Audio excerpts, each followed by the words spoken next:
আমার কাছে একটি এলজির রেফ্রিজারেটর বোর্ড এসছে রিপেয়ারের জন্য।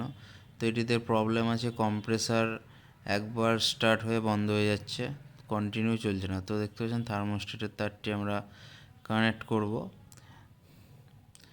তো আমরা কানেক্ট করে দিলাম, দেখতে পাচ্ছেন একবার স্টার্ট হয়ে বন্ধ হয়ে গেল। তো দেখতে পেলেন টেস্টারও আমাদের তাই দেখালো। তো আর একবার আমরা চেক করে নেবো লাগিয়ে।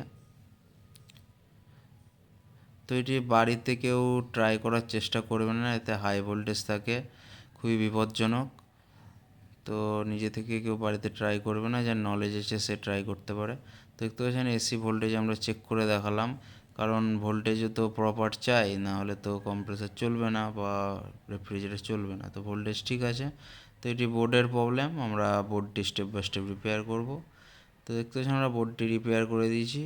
এটি মাইক্রো কন্ট্রোলার বা মেন প্রসেসর আইসি যে সাইডে আছে দেখতে পাচ্ছেন, তো এখানে প্রবলেম ছিল স্টার্ট আপ সেকশনে। তো আমরা এটি রিপেয়ার করে দিয়েছি। তো এটি কম্প্রেসারটিও এলজিডি, মানে বোর্ড এবং কম্প্রেসার দুটিরই এলজিডি। তো আমরা দেখিয়ে দিলাম। তো বোর্ডটি রিপেয়ার করার পর আমরা এখানে লাগিয়ে দিয়েছি কম্প্রেসারের তার, তারপরে আমাদের টেস্টারের তার, পাওয়ার লিড আমরা সব কিছু কানেক্ট করে দিয়েছি। তো থার্মোস্ট্যাটের তারটি আমরা খুলে রেখেছি। তো এটি লাগাবো আমরা।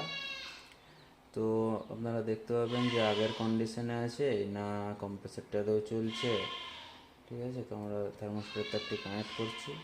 যদি কম্প্রেসার চলে তো আমরা এর আওয়াজও শোনাবো,